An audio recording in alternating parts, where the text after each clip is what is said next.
পিরোজপুরের জিয়াননগরের নদী ভাঙনের শঙ্কায় সঞ্চয়ের টাকায় কেনা শেষ সম্বলটুকুও দখলের অভিযোগে দিশেহারা এক জেলে পরিবার। দীর্ঘ ২১ বছর ধরে ভোগ দখলে থাকা জমিতে রাতের আধারে দোকানঘর বসিয়ে দখলের অভিযোগ উঠেছে প্রতিবেশীদের বিরুদ্ধে। নদী ভাঙনে বসতভিটা হারানোর আতঙ্ক থেকে ২০০৫ সালসহ বিভিন্ন সময় সঞ্চয়ের টাকায় পিরোজপুরের পশ্চিম বালিপাড়া গ্রামে ২৯% জমি কিনেছিলেন জেলে আশরাফ আলী সর্দার ও হিরণ বেগম। ৬ সন্তান নিয়ে ২ দশক ধরে এই জমিতেই বসবাস তাদের। তবে সম্প্রতি জমিটির মালিকানা দাবি করে বসেন প্রতিবেশী সিদ্দিক বয়াতি ও মোতালেব শেখ। ভুক্তভোগীদের অভিযোগ, গেল ২৮ জুলাই রাতে সীমানা প্রাচীর ভেঙে জমিতে একটি পুরনো দোকানঘর বসিয়ে দখলের চেষ্টা চালানো হয়। বাধা দিতে গেলে মিলবে দেশীয় অস্ত্রের তাড়া। থানায় সাধারণ ডায়েরি ও স্থানীয়ভাবে মীমাংসার চেষ্টা করা হলেও তা মানেনি অভিযুক্তরা। আরে সব বন্ধই চলে গেছে।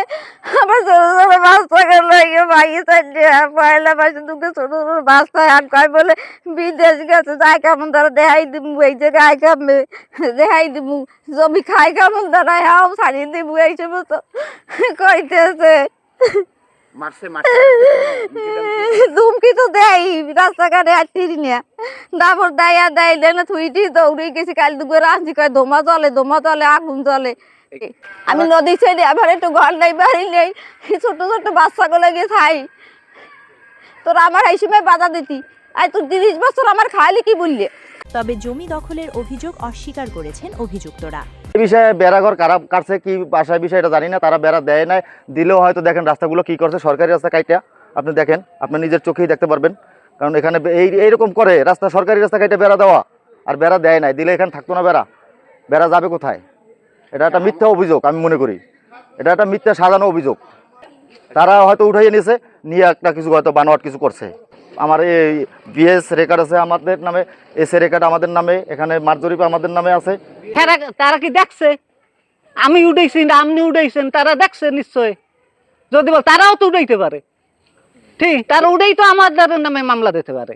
দেশে তারা হেরা উঠাইছে না নিয়েছে, এটা তো আমরা দেখি দেয়। আমাকে দোষে তো হালাইতে পারে।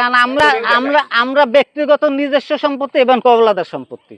ভিটে মাটি হারানোর আতঙ্কে দিন কাটানো জেলে পরিবারটির আকুতি প্রশাসনের নিরপেক্ষ তদন্ত ও দ্রুত আইনি প্রতিকারের।